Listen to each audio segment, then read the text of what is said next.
I hate the moon. I am afraid of it, for when it shines on certain scenes, familiar and loved, it sometimes makes them feel unfamiliar and hideous. It was in the spectral summer when the moon shone down on the old garden where I wandered. The spectral summer of narcotic flowers and humid seas of foliage that bring wild and many-colored dreams. And as I walked by the shallow crystal stream, I saw unwanted ripples tipped with yellow light, as if those placid waters were drawn on in resistless currents to strange oceans that are not in the world. Silent and sparkling, bright and baleful, those moon-cursed waters hurried I knew not whither, whilst from the unbowered banks white lotus blossoms fluttered one by one in the opiate night wind and dropped despairingly into the stream, swirling away horribly under the arched carven bridge and staring back with the sinister resignation of calm, dead faces. And as I ran along the shore, crushing sleeping flowers with heedless feet, and maddened ever by the fear of unknown things and the lure of the dead faces, I saw that the garden had no end under that moon. For where by day the walls were, there stretched now only new vistas of trees and paths, flowers and shrubs, stone idols and pagodas, and bendings of the yellow-litten stream past grassy banks and under grotesque bridges of marble. And the lips of the dead lotus faces whispered sadly, and bade me follow, nor did I cease my steps till the stream became a river, and joined amidst marshes of swaying reeds and beaches of gleaming sand, the shore of a vast and nameless sea.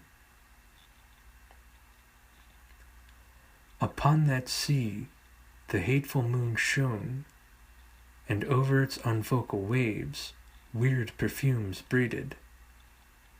And as I saw therein the lotus faces vanish, I longed for nets that I might capture them and learn from them the secrets which the moon had brought upon the night.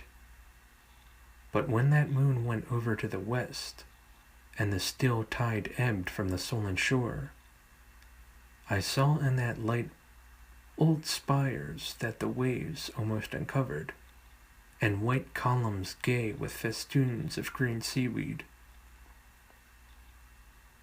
And knowing that to this sunken place all the dead had come, I trembled and did not wish to again speak with the lotus faces. Yet when I saw afar out in the sea a black condor descend from the sky to seek rest on a vast reef, I would fain have questioned him and asked him of those whom I had not known when they were alive. This I would have asked him had he not been so far away, but he was very far, and could not be seen at all when he drew nigh that gigantic reef. So I watched the tide go out under the sinking moon, and saw gleaming the spires, the towers, and the roofs of that dead, dripping city. And as I watched, my nostrils tried to close against the perfume-conquering stench of the world's dead. For truly, in this unplaced and forgotten spot, had all the flesh of the churchyards gathered for puffy sea worms to gnaw and glut upon. Over these horrors, the evil moon now hung very low, but the puffy worms of the sea need no moon to feed by, and as I watched the ripples that told of the writhing of worms beneath, I felt a new chill from afar, out whither the condor had flown, as if my flesh had caught a horror before my eyes had seen it.